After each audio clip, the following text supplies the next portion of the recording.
अमेरिकी सेना ने मिडिल ईस्ट में अपने 2 B-52 स्ट्रैटो फोर्ट्रेस बम वर्षक को तैनात करने का फैसला किया है। मिडिल ईस्ट ऐसी जगह है जहां से अमेरिका रूस, यूक्रेन, इजराइल, हमास, हिजबुल्लाह, हुती विद्रोहियों और यमन समेत इराक जैसी जगहों पर आसानी से नजर रख सकता है। जंग की स्थिति में ये बॉम्बर फायदेमंद साबित हो सकता है और अमेरिका के साथ साथ ये पश्चिमी देशों की मदद कर सकता है। इससे पहले भी अमेरिका ने ये बॉम्बर मिडिल ईस्ट में तैनात किया हुआ है, लेकिन इस बार की तैनाती कहां हो रही है, इसको लेकर अमेरिका की तरफ से कोई बयान नहीं आया है। हालांकि पिछले साल इजराइल में इसे तैनात किया गया था, जबकि इस साल बाल्टिक सागर में ये बॉम्बर उड़ान भरकर रूस को यूक्रेन के खिलाफ हमला करने से रोक सकता है।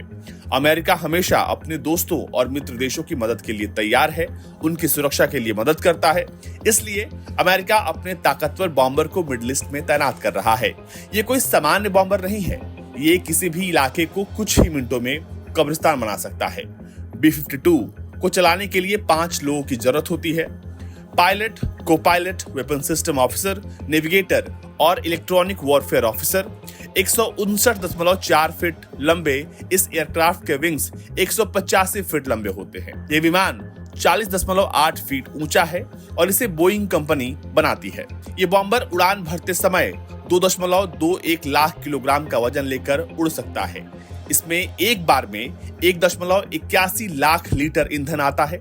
इस विमान में 8 इंजन हैं, जो इसे भयानक ऊर्जा प्रदान करते हैं। इसकी अधिकतम गति 1050 किलोमीटर प्रति घंटा है और आमतौर पर ये 819 किलोमीटर प्रति घंटे की रफ्तार से उड़ान भरता है। इस बॉम्बर की कॉम्बैट रेंज 14,200 किलोमीटर है, जबकि ये एक बार में आसानी से 16,000 किलोमीटर से ज्यादा की उड़ान भर सकता है। ये विमान अधिकतम 50,000 फीट की ऊंचाई तक जाता है। इस विमान में एक 20 मिलीमीटर की M61 वुल्कन रिवॉल्विंग तोप लगी है, जो इसे जमीन पर हमला करने की ताकत देती है। इसके अलावा इस बॉम्बर में 32,000 किलो वजन के बम रखे जा सकते हैं, या फिर बम, मिसाइल, बारूदी सुरंगों का मिश्रण भी आसानी से लग सकता है। इसमें बेहद अत्याधुनिक एवियोनिक सिस्टम लगे हैं, जो इसे दुश्मन के जहाजों, मिसाइलों, रॉकेटों और हेलीकॉप्टरों की जानकारी देते हैं, ताकि ये सही समय रहते हमला करके अपने मित्र देशों को बचा सके।